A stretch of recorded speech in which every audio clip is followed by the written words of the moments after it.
What's going on, guys? It's the What Would You Think crew, and we're back for a new video of Studio Ghibli's The Boy and the Heron. It's me.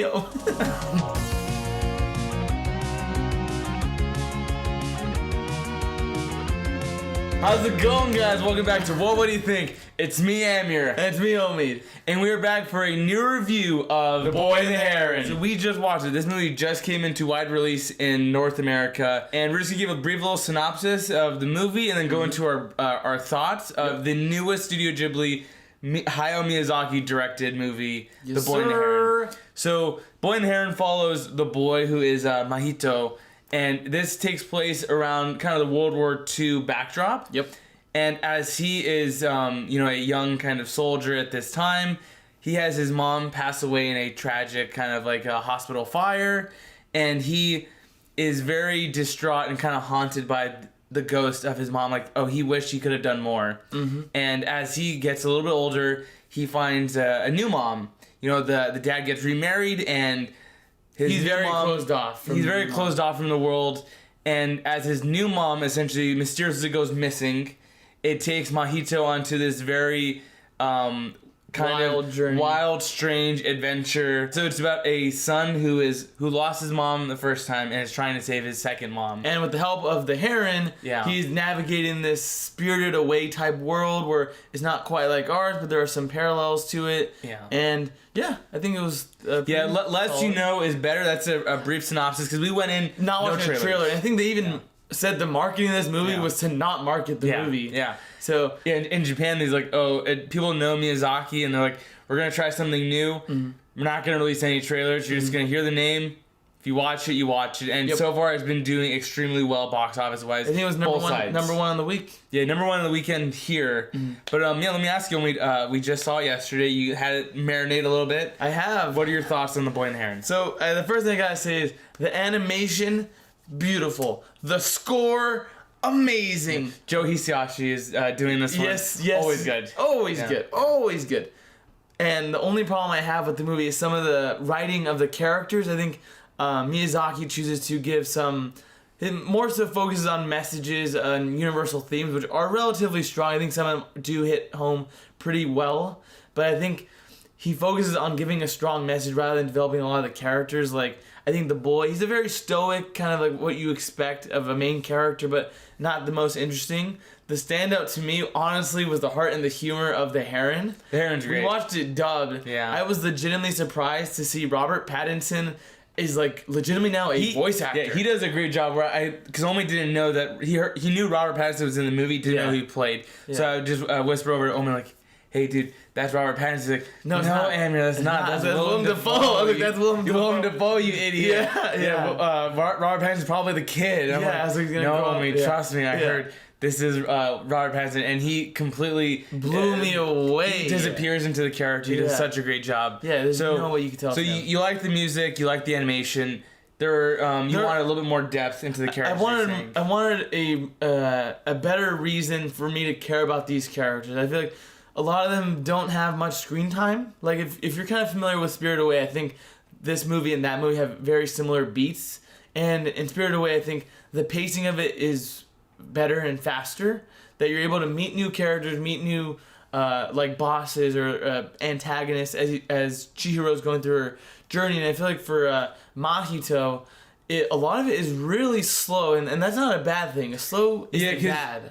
Yeah. But I think it's not using its time effectively, because when it's slow, it's like they're not really developing any characters. They're just kind of showing you the world and just beautiful imagery, which is nice, but I prefer stronger writing. But what do you think? So I actually really liked it. So I think if you would have noticed, there's a lot when he was talking about the movie, there's a lot of times he would actually bring up like Spirited Away. Yeah. And I think what I really appreciate about The Boy and the Heron, it doesn't just instantly throw you into the isekai world where just a regular kid, he's thrown into this new world, all these new creatures, and I actually really liked it. I think with this movie, you're gonna see.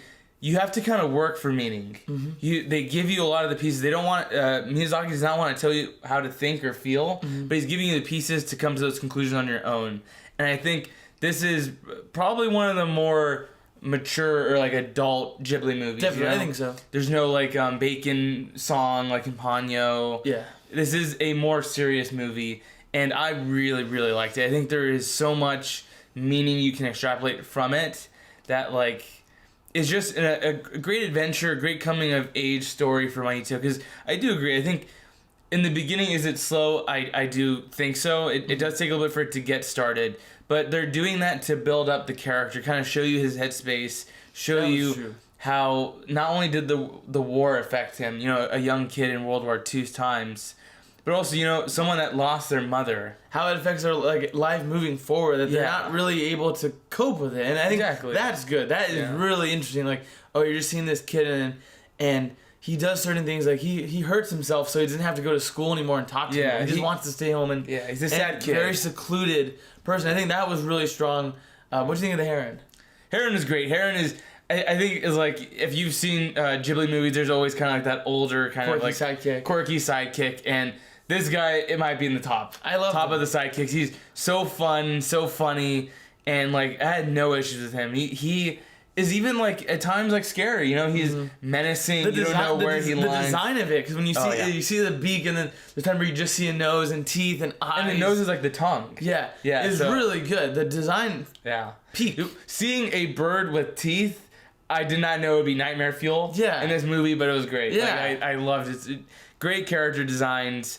But I will say, I do think, what do I enjoy this more than Spirited Away? I think I do. Obviously, I do want to watch it again. And comparing to other Ghibli movies, I think you might not, you're going to be not expecting it to kind of take you on this ride that it does. Because I don't think it does a lot of the tropes that you would expect from a Ghibli movie. I think it takes a little bit slower, keeps it a little more like darker, and they have more mature themes, but I do agree. Are there amazing character arcs for some of these characters? Not really, but I think the boy has a great arc. I think the boy has a really good arc at the end. I think he's like I would argue he's like the only character that has an arc. But it's his story, so like everyone around him is there helping him get to that journey, get to that kind of climax. Because we agreed that the third act in this movie is really when it gets going. Yeah, because I agree. The third act really good. I can't like look past that. Like, I think like one of the other great voice actors was Florence Pugh, but I'm like, I don't even know what the young version of that character is supposed to do for Mahito. Just to kind of establish him to the world, but I'm like, they used kind of a decent amount of time of them together, and I'm like, it's not really. It was to kind of show. Well, I guess I don't want to go too much into spoilers, but like. She's kind of there to show him the Water Wadi, which is kind of like talking about like life and death, reincarnation, kind of stuff like that. So I think you're right. This movie is more interested in kind of having these great themes, rather than any individual moments of like, oh wow, that's a great character moment for this character aside from Mahito or the Heron. Because I have a question for you. So I agree with what you're saying. For this movie does ask a lot for the viewer, and that's not necessarily a bad thing. And I know you did say that. I don't know if you're saying a lot of Miyazaki movies work like this, but you're saying he gives you the pieces and he wants you to assemble the meaning itself. And I'm asking you, I don't think a lot of them do that. So I think that's what I appreciate about this one, because especially this might be his last one. We do not know. So I think even the fact of watching a Miyazaki movie in theaters is awesome. Just for that alone, I think you guys should check this movie out, just because it's history. If it's getting history, he's not going to be here forever. Yeah. And I told him right when it shows the blue screen, it says Studio Ghibli, and it does no sound. I'm like, wow, that's awesome. Great. That's awesome. But you were asking me. I was asking you. So, do you think it's good writing to say, if they just give you pieces here and there, and then you, as a viewer who is familiar with Miyazaki's life, his personal life, and you extrapolate these meanings, does that really make a strong story or no? So, because if you don't know any of his outside life, I feel like you can't have outside meaning come into the story he presented. Or do you disagree with that? I think I would disagree. So I understand exactly what you're saying. So like we watched it with our two older brothers, and they did not like it as much as either of us. Like I liked it probably the most. You're second most, and they're a little lower than us. And I can understand it. Like I don't know if a lot of people know this, but like Miyazaki, he lost his mom at a very young age. So that's why for Studio Ghibli movies, that's always a female protagonist. It's his mom. Oh, that's cool. Yeah, so he's always kind of having that like happy, adventurous female character because he always saw his mom. Okay, that's cool. Yeah, so in this one he is the boy, but I was telling Omid that Hayao Miyazaki is the boy. He's also the great granduncle. He's both of them. But Goro Miyazaki is also Mahito. Yeah. So there's so much meaning in all of these characters that can be extracted. But you're right. Mm-hmm. If you don't know these things and the outside kind of like you just view the story in a vacuum. I think if you view it in a vacuum, you will still enjoy it. I think there's a great personal story for it. Mm-hmm. But I think that's what makes it such a good rewatch. It's like there is so much external meaning that you can find and pull from it versus like some of the other ones. Like obviously everyone loves like Totoro and like Ponyo and Howl's Moving Castle. Those are great, but I don't think those are as layered and as deep as this movie. I think that is one thing I'll say. Boy and the Heron is a very deep movie. Are there issues with it? For damn sure. I think I noticed you yawned maybe 4 times. Maybe 4 or 5 times. I think it was just a lot of times I had to like kind of adjust myself in my chair because I'm like, man, the seats were not recliners, which were they weren't recliners, and I think it's just the opening was just it took so long to get the movie started, and I agree like maybe it's definitely not one for Spirited Away. I think there are similarities, which is, I think is definitely intentional. Which he has said in interviews like this is supposed to be almost like. Not like a Wish. Yeah. Like you know how Wish is celebrating all the works of Disney, but like doesn't do it well. Yeah. This one is celebrating all the works of his own, but does it with catalog. respect and skill. Yeah, and like just gravitas. Caring. Yeah, gravitas exactly. Yeah. But yeah, you were saying. I was just saying. I think that's because I just kept coming back to them while I was watching, being like, oh, the movie's very similar to Spirited Away, but I think Spirited Away works better because it just gets going. Mm-hmm. And I guess that comes down to my 2 biggest flaws with the movie are pacing. I think that the pacing. Because the movie was 2 hours and 5 minutes, 4 minutes. 4 minutes. So it's 1 minute shorter than Spirited Away. And I leaned over to Amir and I was like, dude, this movie legitimately feels longer than Oppenheimer. Oh my. And I know he didn't agree with that, but I was like, when I was looking, I was like, man, the pacing was here and there. It's a little slow at times. There are some great moments. So there are some really great moments. And then, as I mentioned, I think some characters needed more screen time. Like Dave Bautista, he's a great voice actor. Give that, because I actually like. But I think. The theme that his character brings about has a great message. His message is good, but I'm like, but the character himself isn't the like. Yeah, you're not interested in the character. You're interested in what the character was able to tell us about. I want to be more interested in the character, but Hayao Miyazaki was like, I'm interested in telling you what the message this character can push. Yeah. But I'm like about life. But you're very much right. Like there are a lot of characters like.